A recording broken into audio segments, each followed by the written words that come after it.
Assalamualaikum warahmatullahi wabarakatuh. Bagaimana kabarnya anak-anakku semuanya? Alhamdulillah luar biasa. Allahu Akbar. Semoga semua senantiasa dalam lindungan Allah Subhanahu wa taala. Baik anak-anakku semuanya, pada kesempatan kali ini jumpa lagi bersama saya Suhain Daryanto. Insyaallah kita akan membahas tentang perbuatan ghosab. Kita akan mempelajari tentang perbuatan ghosab, memahami definisinya, dalil-dalilnya, dan akibat buruknya, serta bagaimana cara kita menjauhinya. Maka dari itu, saya sampaikan dulu tujuan pembelajaran. Yang pertama, mengomunikasikan pengertian ghosab. Yang kedua, menjelaskan hukum ghosab. Yang ketiga, menjelaskan dasar hukum ghosab. Yang keempat, mengidentifikasikan tanggung jawab ghosab. Dan yang kelima, mengomunikasikan hikmah dilarangnya ghosab. Apa itu ghosab? Apa yang dimaksud dengan ghosab? Ghosab dalam bahasa Arab berarti menguasai atau merampas sesuatu yang bukan milik kita tanpa hak. Sedangkan dalam istilah, yaitu menguasai hak orang lain secara aniaya. Tidak benar meskipun mempunyai niat akan mengembalikannya. Anakku yang saya cintai, kalau kita lihat penjelasannya, bahwasanya ghosab ini merupakan perbuatan yang haram. Jadi para ulama menyepakati bahwa hukum ghosab ini merupakan perbuatan haram dalam Islam. Karena merugikan orang lain dan melanggar hak milik mereka. Barang siapa yang ghosab berupa harta, maka ia wajib mengembalikan harta tersebut kepada pemiliknya, walaupun ia harus menanggung beban pengembalian yang berkurang walau tidak dipakai. Tentu si pelaku tindakan tersebut mendapat dosa atas perbuatannya. Dalil-dalil tentang haramnya ghosab dalam Islam. Yang pertama, firman Allah Subhanahu wa taala dalam surat An-Nisa ayat 29.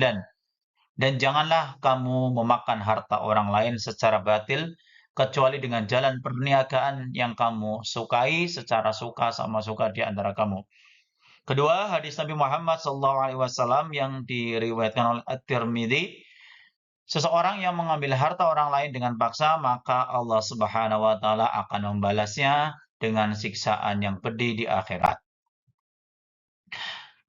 Sekarang kita berikan contoh-contoh perbuatan ghosab dalam kehidupan sehari-hari. Yang pertama, mengambil barang milik orang lain tanpa izin. Kedua, mencuri uang atau harta benda orang lain.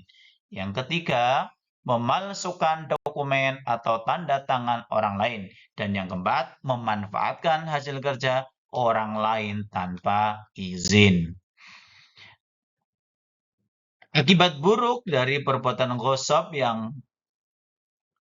akan dirasakan oleh kita, yang pertama yaitu merusak hubungan antar manusia. Kemudian mendapat murka Allah Subhanahu wa taala, dan yang ketiga akan mendapatkan siksa di akhirat. Terus bagaimana cara agar kita bisa terhindar dari perbuatan ghosab? Di sini saya sajikan ada 3 cara bagaimana agar kita terhindar dari perbuatan ghosab. Yang pertama, selalu meminta izin sebelum mengambil barang milik orang lain. Kedua, menghindari mencuri atau mengambil harta orang lain tanpa hak. Dan yang ketiga, bersikap jujur dan adil dalam segala hal.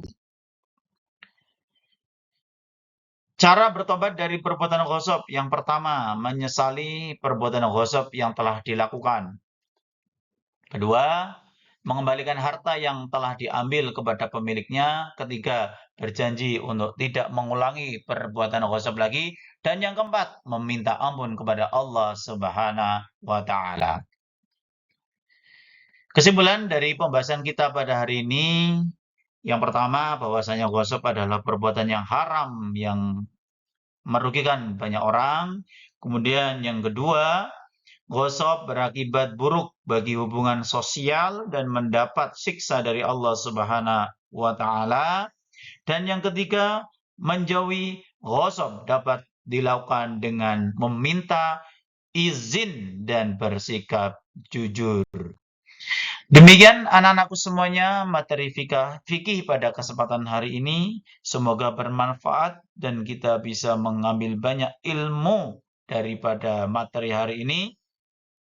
Marilah kita senantiasa memohon kepada Allah Subhanahu wa taala agar kita senantiasa dijaga oleh Allah dari perbuatan ghasab. Wassalamualaikum warahmatullahi wabarakatuh.